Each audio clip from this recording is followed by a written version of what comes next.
언제부터인가 이 시대를 표현하는 다양한 언어들이 많이 나오기 시작했습니다. 신문을 보면은 이 시대상에 대해서 신조어를 많이 소개하고 있는데요. 최근에 제가 본 그 신문의 기사 중에서는 욜로 시대가 가고 요노 시대가 왔다고 합니다. 혹시 알아듣는 분 계시는지 모르겠습니다. 저도 잘 모르겠어서 한번 찾아봤어요. 욜로 시대는 You Only Live Once에서 당신의 인생은 한 번뿐이다. 그래서 까이고 뭐 한 번뿐인 인생 열심히 즐기며 살아보자 하는 이 마음으로 살아가는 사람들을 욜로 시대를 살아가고 있다. 그래서 미래보다는 현재의 행복을 위해서 살아가는 사람을 욜로 사람들, 욜로 시대 사람이라고 한대요. 그리고 이 시대는 이미 지나갔답니다. 이 유행 다 지나갔습니다. 요노 시대래요. 지금 요노 시대. You only need one. 그래서 많은 거 지금 사고 싶은 게 많이 있지만 그 중에 딱 한 가지만 사겠대요. 한 10가지, 20가지 사고 싶은 게 있는데 한 가지만 딱 사고 나머지 19가지는 다음에 사겠다. 그래서 미래를 위해서 조금 저축도 해주고 이렇게 살아가는 시대를 요노 시대라고 합니다. 또 관련 검색어로 찾아봤더니 파이어족이다, 프리터족이다, 딩크족이다 하면서 이런 시대적인 상황을 신조어로 많이 이렇게 생성해내는 것들을 보게 되었습니다. 여러분, 시대가 변해도 변하지 않는 것이 있어요.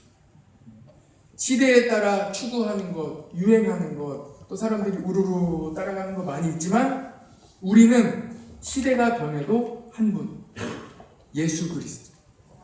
예수 그리스도만 바라보고 예수 그리스도께 목적을 두고 살아가시는 성도 되시기를 축복합니다.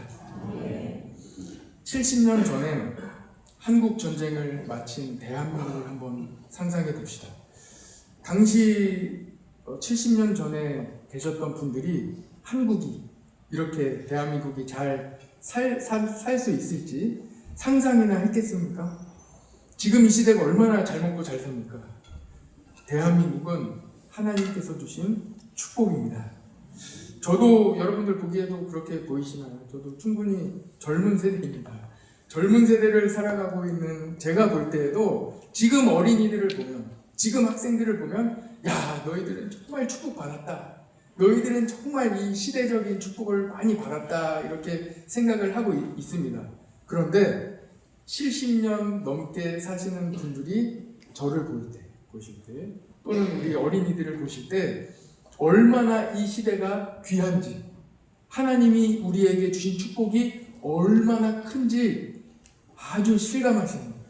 그래서 나라에 대해서 더 눈물로 기도하시고 나라에 대해서 더 걱정하시는 모습을 보게 됩니다.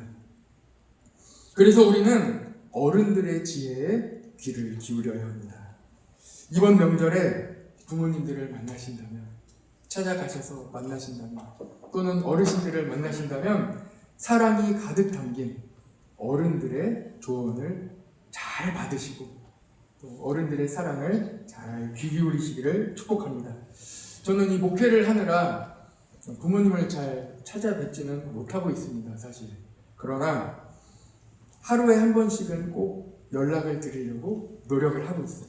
그러면은 평생 목회를 하신 아버지께서 저에게 조언을 많이 해주십니다. 때로는 어쩌다가 이제 바빠서 지나가다 보면은 하루 이렇게 연락 못 드리고 건너뛸 때가 있습니다. 그럼 그 다음날 전화하면 얼마나 기다리셨는지 바로 전화를 받으시고 또 하실 말씀을 또 이렇게 하시는 수화기 너머의 전화기를 목소리를 듣게 됩니다. 여러분, 부모님들은 여러분을 사랑하십니다.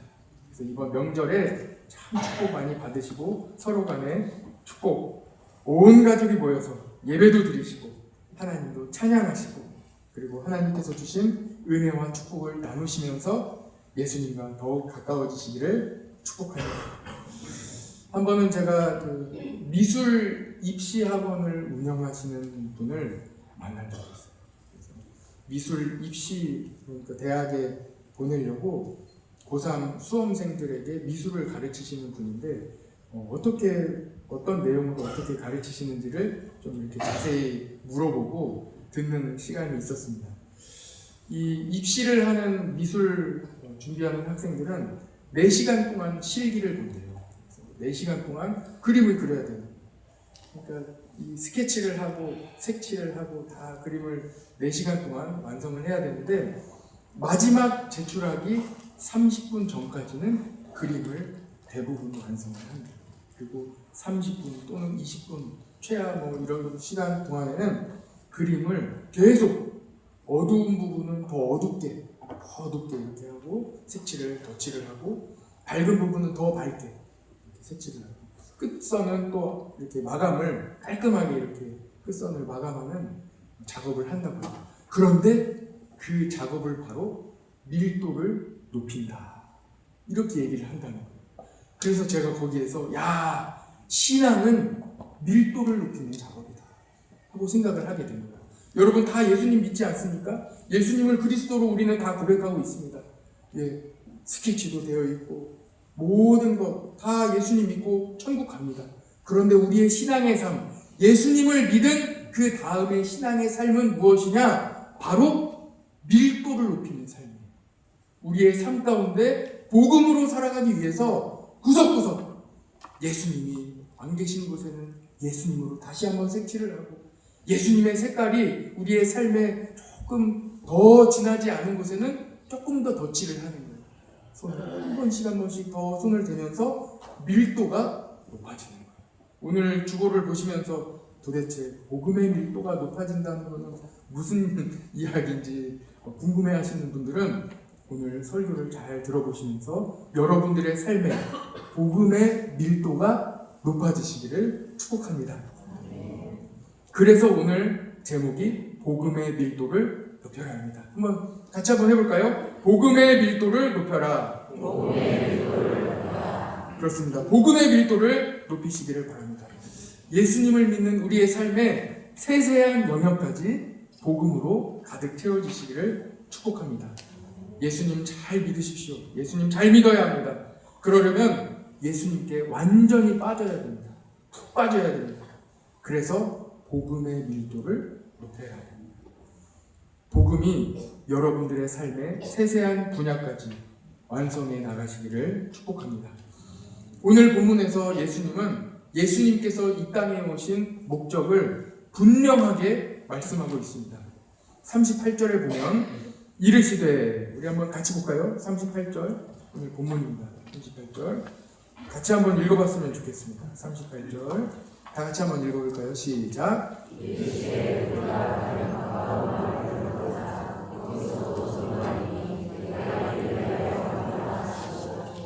맞습니다. 이제 저를 봐주시면 감사합니다. 거기서도 예수님께서 왜 오셨느냐? 여기서도 저기서도 거기서도 전도하러 오십니다. 예수님의 온전한 목적은 전도하러 오십니다. 하나님 나라를 선포하러 오십니다. 온전히 복음의 삶의 목적을 두고 오셨습니다. 그리고 거기서도 전도하러 오십니다. 예수님은 오직 복음입니다. 하나님의 나라를 선포하시고 환자를 고치시고 귀신을 쫓아내시고 하시는 모든 능력은 오직 복음. 예수님이 그리스도이시다. 예수님을 구주로 고백하는 삶이 우리의 삶의 목적이라는 것을 전해주시기 위하여 이 땅에 오신 겁니다. 개인의 인기나 권력이나 다른 사람에게 어떤 무엇을 얻기 위하여 오신 게 아니라 예수님은 오직 복음을 위하여, 복음을 전도하시기 위하여 오신 것입니다. 예수님은 이 땅에 그리스도로 오셨음을 알리기 위한 목적으로 하루하루를 지내셨습니다. 세상을 살다 보면 많은 사람들은 인기를 추구하며 살아가거나 조회수를 늘리기 위하여 살아갑니다. 그러나 우리는 우리의 삶의 목적을 오직 예수님께 맞추시는 축복이 있기를 간절히 원합니다. 예수님을 믿는 사람은 반드시 변합니다. 사명을 감당하는 하나님의 일꾼으로 변합니다. 예수님의 이름으로 살아가는 그 첫 번째는 바로 목적을 분명히 하는 것입니다. 이렇게 전문가들의 이야기를 저는 들어보고 또 이렇게 글을 본 적이 있습니다. 우리나라 사람들은 유독 전문직에 있는 사람들도 방황하는 경우가 있다고 합니다. 왜 그런지 원인을 분석해 주셨는데, 학업에 대한 스트레스와 그리고 삶의 목표를 직업에 두는 데 있다고. 그래서 우리 어린 친구들이나 학생들에게 너의 꿈이 뭐냐 이렇게 물어보면 직업을 이야기하는 경우가 대부분입니다. 그래서 전문직 직업을 이야기하는 경우가 있습니다. 그러면은 심지어는 전문직이 되어도 자기의 목표를 이루었기 때문에 그 다음부터는 이제 목표를 잃은 삶이 되어버리는 거예요. 그러니까 자기가 전문직을 이미 목표를 이룬 거예요. 열심히 해서 목표를 이뤘어요. 근데 그 다음 목표가 없어요. 그러니까 방황하고 다른 목적, 잘 살고 잘 먹고 더 행복하게 살기 위한 목적으로 엇나가게 돼요. 그러다가 방황을 하게 되고 다른 길로 빠지게 됩니다. 그래서 우리는 목표를 분명히 해야 됩니다. 우리의 목표는 무엇입니까? 예수님 잘 믿는 것입니다. 예수님 잘 믿는 데에 목표를 두십시오. 예수님 잘 믿는 데에 목표를 두면 우리 주님께서 복 주세요. 그래서 우리가 삶에 여러 가지 또 목표를 두지 않겠습니까? 여러분들이 원하는 전문직 하나님이 주십니다. 그래도 영원한 목적을 잃지 않는 거예요. 예수님 잘 믿는 데 최종의 목적을 두었기 때문에 여러분들이 어떤 꿈을 이루든 여러분들이 어떤 단계에 이르든 어떤 축복을 받든 그곳에서도 예수님 잘 믿는 데 목적을 두고 축복을 누리며 살아갈 수 있다는 것입니다. 여러분들 잘 알고 계시다시피 엄청난 복권에 당첨된 사람은 그 결말이 좋지 않대요. 왜냐하면 그 큰 축복을, 그 큰 이 삶의 은혜를 감당할 수가 없기 때문에 그렇습니다. 그러나 예수님께 목적을 둔 사람, 예수님 잘 믿는데 목적을 둔 사람은 어떤 하나님의 축복이 와도 흔들리지 않습니다. 감당할 힘이 있습니다. 오히려 그 축복으로 나눠주는 거예요. 그 축복으로 누리는 거예요. 다른 사람을 섬길 수 있는 거예요. 왜 그렇습니까? 목적이 분명하게 있기 때문에 그렇습니다. 예수님을 그리스도로 고백하는 복음으로 살기를 원하는 성도는 목적이 분명합니다. 복음입니다. 예수 그리스도입니다. 예수님 잘 믿는데 목적을 두시기를 축복합니다. 사도 바울은 빌립보서 4장 12절에서 나는 비천에 처할 줄도 알고 풍부에 처할 줄도 알아 모든 일 곧 배부름과 배고픔과 궁핍에도 처할 줄 아는 일체의 비결을 배웠다고 고백하고 있습니다. 예수님 잘 믿는데 목적을 두면요, 풍부해도 풍성해도 지난주에 마다들에게 주셨던 하나님의 크신 은혜가 풍족해도 흔들리지 않습니다. 감당할 능력이 있습니다. 예수님 잘 믿는데 목적을 두기 때문에 그렇습니다.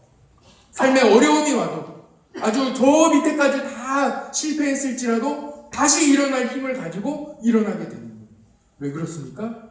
예수님 잘 믿는데 목표를 두었기 때문에 그렇습니다. 어디에 가든 누구를 만나든 내가 어느 자리에 있든 괜찮습니다. 왜 그렇습니까? 예수님 잘 믿는데 목표를 두었기 때문에 그렇습니다. 목적을 분명히 하시기를 축복합니다. 이제 여러분 목적이 분명해지셨습니까? 복음에 초점을 맞추셨습니까? 그렇다면 그 위에 건물을 지어야 합니다. 고린도전서 3장 10절에 보면 내게 주신 하나님의 은혜를 따라 내가 지혜로운 건축자와 같이 터를 닦아두매 다른 이가 그 위에 세우나 그러나 각각 그 위에 세울까를 조심하라 하고 말씀하고 있는데요. 그 뒤에 이 닦아둔 것 외에 능히 다른 터를 닦아줄 자가 없으니 이 터는 예수 그리스도라 하고 말씀하고 있습니다. 이미 여러분 예수님을 믿는 순간 여러분들의 터는 잘 닦여졌습니다. 여러분들의 삶을 예수 그리스도의 초점을 맞추시는 순간 여러분들의 터는 잘 닦여졌어요. 그 터가 어디입니까? 예수 그리스도. 예수 그리스도의 터가 여러분들에게 이미 주어졌습니다. 그 터 위에 건물을 지어요. 예수 그리스도의 터 위에 건물을 지으시기를 축복합니다. 고린도전서 3장 16절에 보면 너희가 하나님의 성전인 것과 하나님의 성령이 너희 안에 거하 계시는 것을 알지 못하느냐고 말씀하고 있습니다. 여러분 안에 거하실 성령님의 전을 건축하시기를 바랍니다. 여러분에게 땅이 주어졌습니다. 예수 그리스도의 땅이 주어졌습니다. 그 풍성한 은혜의 땅 위에 성령님이 거하실 성령의 전을 넉넉히 건축하시기를 축복합니다. 그 터 위에 어떻게 하면은 이 성전을 여러분들 마음에 잘 지을 수가 있을까요? 오늘 그 말씀을 드리려고 합니다. 마태복음 7장에 보면 예수님께서 5장, 6장, 7장에 산상수훈을 다 말씀하시고 마지막으로 집을 어떻게 지어야 되는지를 말씀해 주셨거든요. 7장 24절에 보면 그러므로 누구든지 나의 이 말을 듣고 행하는 자는 그 집을 반석 위에 지은 지혜로운 사람 같다고 말씀해 주십니다. 복음의 집은요, 예수님의 말씀을 그대로 지킬 때, 삶에서 예수님의 말씀을 지키려고 노력할 때 우리의 삶에 집이 지어집니다. 여러분, 말씀대로 살아보려고 노력하고 계십니까?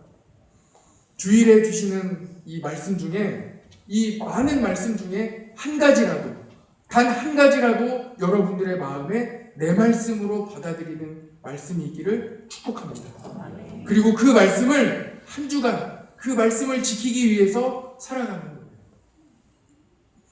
그 말씀이 있다면 한 주간 치열하게 살아보려고 노력하는 거예요. 새벽을 깨우라는 말씀을 들으셨습니까? 그 말씀을 듣고 열심히 새벽을 깨워보려고 노력하십시오. 새벽을 깨우신다면 이미 예수 그리스도의 터 위에 집이 지어지고 있습니다. 기도하라는 말씀을 들으셨습니까? 한 주간 살아가시면서 깨어 기도하기를 위하여 열심히 노력해 보십시오. 그러면 여러분들의 성령의 전이 건축되어지고 있습니다. 말씀을 삶에서 살아내시기를 축복합니다. 말씀으로 살아가는 삶, 내가 말씀으로 열심히 살기 위하여 끝까지 노력하는 삶은 하나님께서 은혜를 주십니다. 어떤 축복을 주시냐면 바로 다음 절 마태복음 7장 25절에 나오는데요. 비가 내리고 창수가 나고 바람이 불어 그 집에 부딪히되 무너지지 아니하나니 그 주추를 반석 위에 놓은 까닭이다.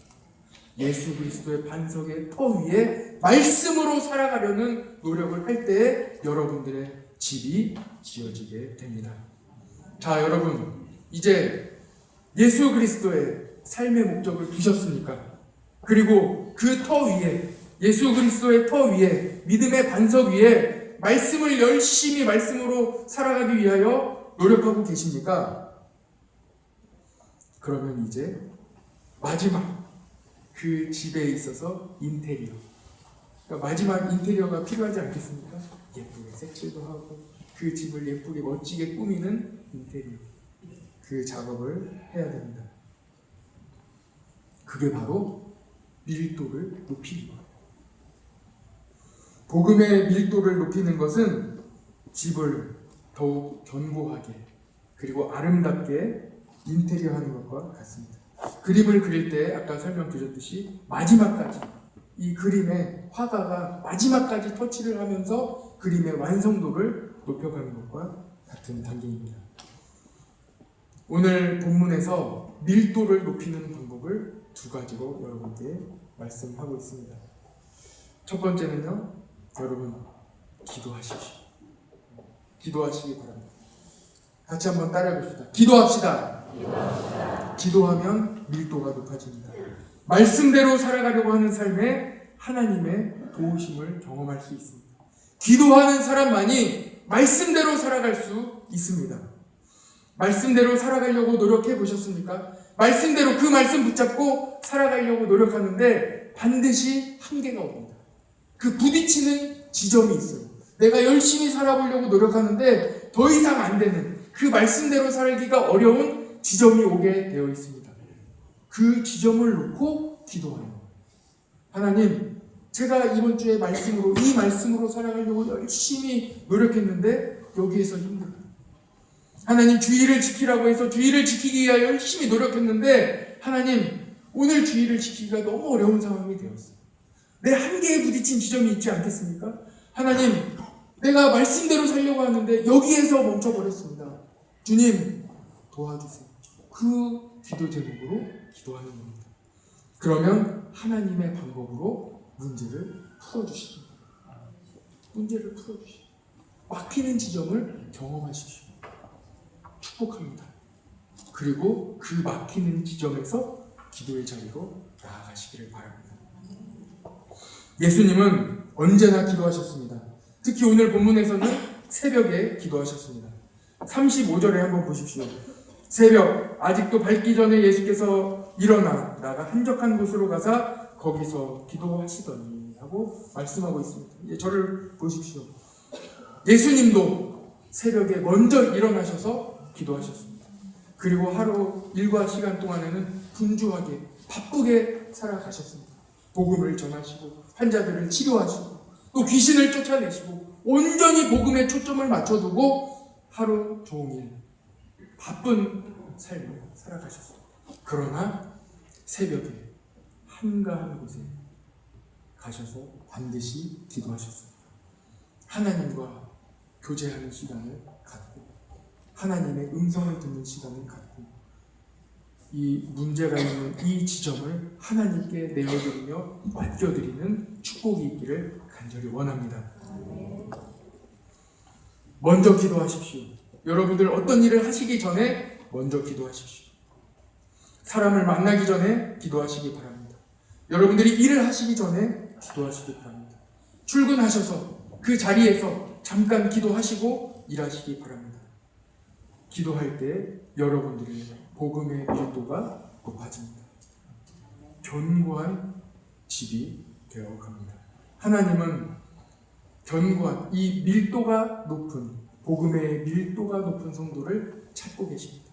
그리고 이를 맡겨주십니다. 그리고 복을 부어주십니다. 왜 그렇겠습니까? 축복을 감당할 수 있기 때문에 그렇습니다.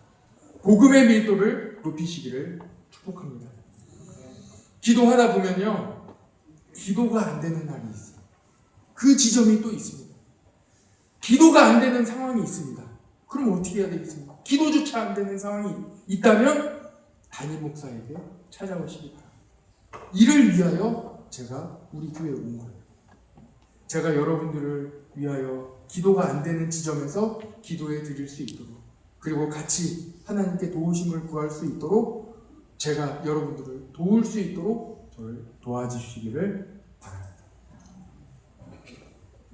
복음의 밀도를 높이는 두 번째는 바로 전도입니다. 전도는 복음의 삶을 건강하게 만듭니다. 저는 군대에서 장교로 있었는데 3년 군생활을 하는 동안에 2년은 중대장을 했습니다. 중대장 할 때 그 당시는, 지금은 많이 좋아졌겠지만 그 당시에 있는 중대장들은 말을 좀 험하게 했습니다. 소리도 지르고 욕도 좀 하고 그래야 이렇게 중대를 이끌고 갈 수 있었거든요. 그런데 저는 욕을 하지 못하고 소리도 잘 지르지 못하고 그냥 늘 웃고 다녔습니다. 여러분들 보시기에도 그렇게 하지 않았겠습니까? 늘 웃고 다녔어요.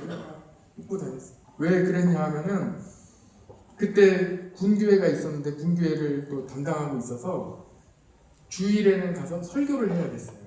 그러니까 주중에는 중대장으로 있고 주일에는 가서 설교를 해야 되기 때문에 제가 욕하고 이렇게 강하게 하면은 우리 중대원들이 예배 드리러 오는데 얼마나 헷갈리겠습니까? 그러니까 제가 이렇게 늘 웃으면서 이렇게 지냈습니다. 그런데 나중에 제가 이렇게 전역하고 나서 제 같이 군생활했던 병사를 이렇게 만날 기회가 있어서 만났습니다. 제가 리더십도 없고 많이 부족한데 우리 부대에 하나님이 은혜를 주셔서 사고가 2년 동안 한 건도 없었어요. 유일하게 우리 중대만 하나님이 복을 주셨어요. 저는 어떻게 했냐면은 뭐 할 수 있는 게 없잖아요. 그래서 뭐 문제가 있거나 어려움이 있다고 하면은 중대장실로 불러서 기도해 줬어요. 그리고 기타 꺼내가지고 같이 찬양 부르고 이렇게 괜찮다고 이야기해주고 또 수련회 하듯이 그렇게 군생활을 잘 마치고 나왔는데, 리더십이 전혀 없는 저에게 어떻게 이런 하나님이 큰 은혜를 주셨는지 너무 궁금해서 물어봤어요. 어떻게 그렇게 우리 부대가 이렇게 잘 될 수 있었는지 우리 병사에게 물어봤더니 그분이 그렇게 대답을 하는 거예요. 당시 중대장님은 항상 웃고 다니셨습니다. 그런데 안 웃는 날이 있었대요. 가끔가다 이렇게 덜 웃는 날이 있었대요. 그러면은 긴장을 했대요. 여러분, 많이 웃으시기를 축복합니다. 이게 바로 복음으로 살아가는 거예요. 복음으로 전도하며 살아가면은 안 웃을 수가 없습니다. 예수님 믿는 것이 이렇게 좋은데 어떻게 안 웃을 수 있겠어요? 항상 웃으면서 지내고 살아가는 거예요. 그러면 하나님이 우리가 예상하지 못했던 놀라운 방식으로 우리의 삶을 인도해 주시는 거예요. 놀랍게 하나님이 도와주시는 거예요. 오히려 복음으로 살아갈 때, 오히려 예수 그리스도로 살아갈 때 복음이 나를 지켜주시는 거예요. 전도하면서 살아가십시오. 전도할 때에 전도가 나를 지켜주는 거예요. 그러니까 여러분들의 삶을 이 바깥으로 나가지 않도록 여러분들의 삶을 지켜주시는 거예요. 그래서 전도가 그렇게 귀한 것입니다. 예수님을 자랑하십시오. 교회를 자랑하십시오. 예수님 믿는 것이 얼마나 즐거운지 삶으로 보여주시기 바랍니다. 저는 군대에 있을 때 같이 이렇게 같은 숙소에서 지냈던 선배 장교가 계세요. 그분 서울대 나오셔가지고 굉장히 공부도 많이 하신 분인데, 그분이 하루는 한 6개월 정도를 저랑 같이 살았는데 6개월째 되는데 저한테 한 번은 물어보시는 거예요. 네가 맡고 있는 일이 중대장 하기 전에 다른 일을 했었는데 그 일이 굉장히 네가 힘든 일인데 왜 이렇게 웃고 다니냐? 도대체 비결이 뭐냐는 거예요. 도대체 너는 왜 이렇게 웃고 다니냐? 내가 봤더니 좀 약간 이렇게 정신이 이상한 사람은 아닌 것 같은데 왜 이렇게 항상 너는 웃을 수가 있냐? 새벽에 갔다가 밤늦게 12시 넘어서 항상 그렇게 오는데도 너는 왜 웃을 수가 있냐? 그거를 심각하게 물어보시는 거예요. 그래서 제가 이렇게 대답했습니다. 선배님, 교회 한번 나와보세요. 교회 한번. 제가 씻으러 들어가면 안에서 찬양 소리가 막 흥얼거리는 게 나오니까 도대체 궁금해서 물어보고, 너는 도대체 군대 끌려와서 웃을 일이 하나도 없는데 왜 웃고 지내냐는 거예요. 왜 그렇습니까? 예수님 믿으면 즐겁습니다. 예수님 믿으면 행복합니다. 예수님이 목적이 되면 행복합니다. 그래서 전도합니다. 예수님 믿으면 이렇게 좋은데 어떻게 자랑하지 않을 수가 있겠습니까? 예수님 잘 믿으시며 전도하시기를 축복합니다. 에너지 제로 주택이 있대요. 저는 얼마 전에 그 EBS 다큐멘터리 영상을 보게 됐는데 거기에서 에너지 제로 주택을 소개해 주는 거예요. 이제 우리나라가 사계절이 뚜렷하지 않습니까? 그러니까 이 단독주택, 주택에 있어서는 냉난방 비용이 많이 들어갑니다. 그래서 이 비용을 어떻게 하면 절감할 수 있을까를 연구하고 노력하다가 설계하는 분들이 아주 기술적으로 이런 집을 짓게 되었다고 합니다. 지금도 뭐 이렇게 시도하는 단계에 있는데, 이 제로 에너지 주택은 보통 단독주택에 들어가는 이 에너지를, 이 냉난방 비용을 줄이기 위해서 이 텀블러의 원리를 사용합니다. 지금 이건 컵이지만 텀블러라고 생각하신다면은 뜨거운 물을 넣으면은 이 끓는 물이 뜨거운 것이 텀블러는 오래가지 않습니까? 그 원리예요. 그러니까 얼음하고 찬물을 넣으면은 하루 종일 좀 찬물이 오래 가듯이 집을 그렇게 만든다는 거예요. 그래서 어떻게 만드냐면은 이 집의 벽면을 아주 견고하게 틈이 없도록, 벽과 벽 요 사이 이 벽 안에 있는 내장재를 최고 좋은 걸로 아주 틈이 없도록, 빈틈이 없도록 이렇게 마감을 한대요. 그리고 마지막에 인테리어 할 때 창틀을 넣지 않습니까? 그러면은 창틀 사이에 있는 이 구석구석까지 철저하게 막는 거예요. 텀블러 넣고. 그러니까 열기가 한번 들어오면은 잘 빠져나가지 않도록, 안에 냉기를 한번 순환시키면 그 냉기가 바깥으로 잘 빠져나가지 않도록 그렇게 효과를 낸대요. 그래서 지금도 이 연구 단계에 있다고 하는데, 실제로 지어진 집의 사례를 보여주는데 그 집에 사는 분이 이렇게 이야기를 하는 거예요. 보통 단독주택에 들어가는 1년의 냉난방 비용이 있지 않겠습니까? 그런데 그분은 작년 한 해 동안 이 냉난방을 유지하는데 그 중에 한 달 비용의 절반만 들었대. 할렐루야? 그 집을 사거나 지으라고 말씀드리는 게 아니에요. 이게 뭐냐면요, 밀도를 높이는 거예요. 복음의 밀도를 높이는 거예요. 여러분, 성령 충만하시기를 바랍니다. 그래서 뜨거우십시오. 여러분들 뜨겁기를 바랍니다. 이 뜨거운 마음을 유지하려면 얼마나 많은 이 노력이 필요하겠습니까? 우리의 삶을 살아가면서 성령의 뜨거움을 유지하기 위해서 애써야 됩니다. 그런데 복음의 밀도가 높은 분은 에너지가 덜 들어가요. 그래서 복음의 밀도를 높이면은 슬슬 새벽기도 슬슬 나와서 기도하고 말씀 들었는데 그 뜨거움이 계속 유지가 돼요. 힘이 덜 들어가요. 그래서 그 남는 힘으로 봉사하는 거예요. 섬기는 거예요. 전도하는 거예요. 믿음으로 살아가는 거예요. 웃는 거예요. 억지로 웃는 게 아니에요. 하나님이 주신 은혜로 힘이 덜 들어가요. 그래서 살아가요. 어떤 날은 이제 한여름에는 옆에서 짜증이 나고 한이 옆에서 괴롭히고 막 이렇게 하는데, 복음의 밀도가 높은 사람은 힘이 덜 들어가는 거예요. 기쁨이 있는 거예요. 안에 복음이 주시는 시원함이 내 안에 충만한 거예요. 그러니까 옆에 어떤 어려움이 와도, 누가 나에게 어떤 어려움을 주더라도 나는 영향을 덜 받는 거예요. 시원한 겁니다. 이것이 바로 복음의 밀도를 높이는 삶인 줄 믿습니다. 놀라운 하나님의 은혜가 복음의 밀도가 높은 분에게 있게 되는 것입니다.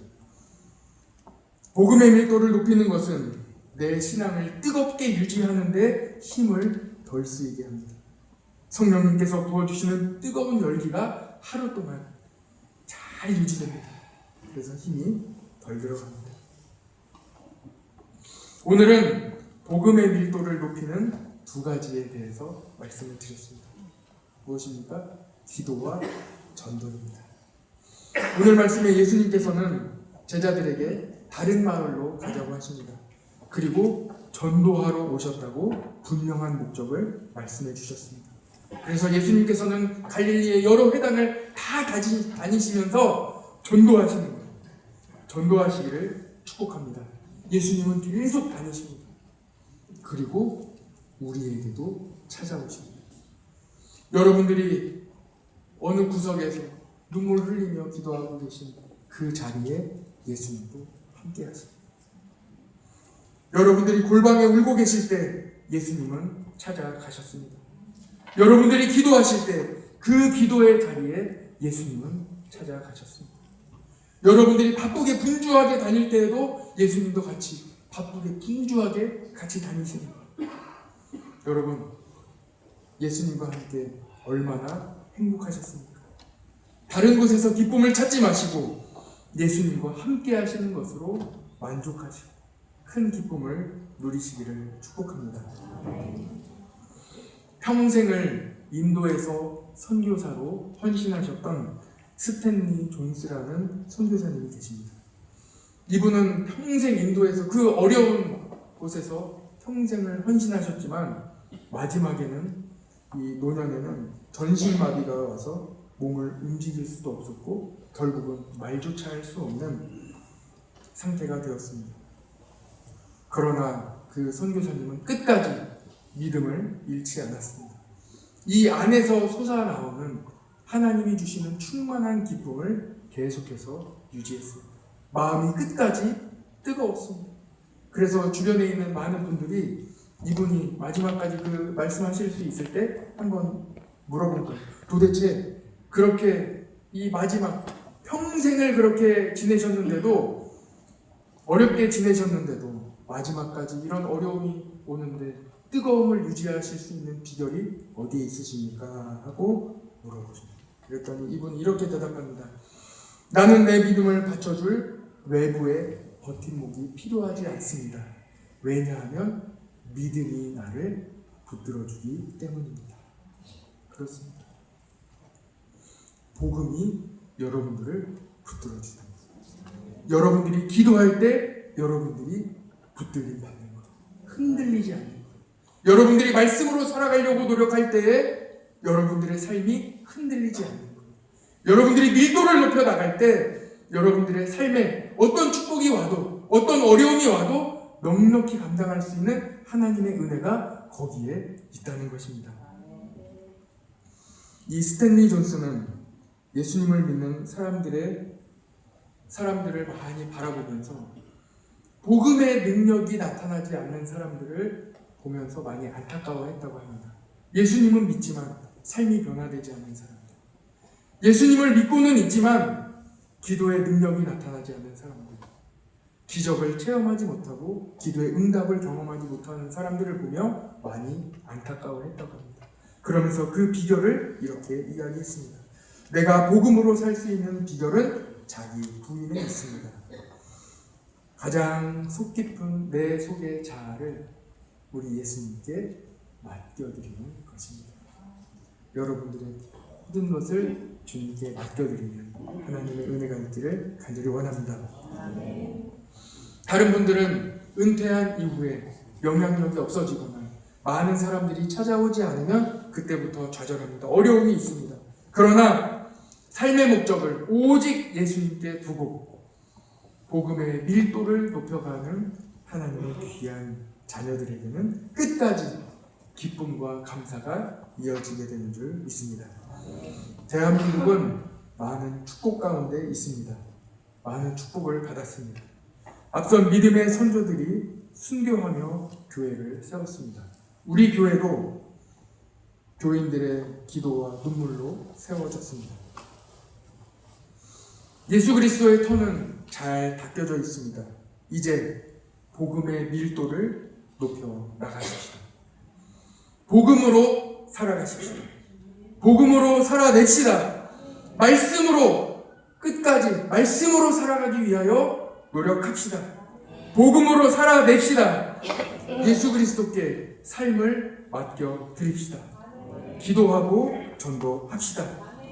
복음의 밀도를 높여 하나님께 받은 축복을 끝까지 이어나가는 사랑하는 경북 신도청 중앙교회 모든 성도 그리고 우리 중고등부 되시기를 간절히 축복합니다. 기도하겠습니다.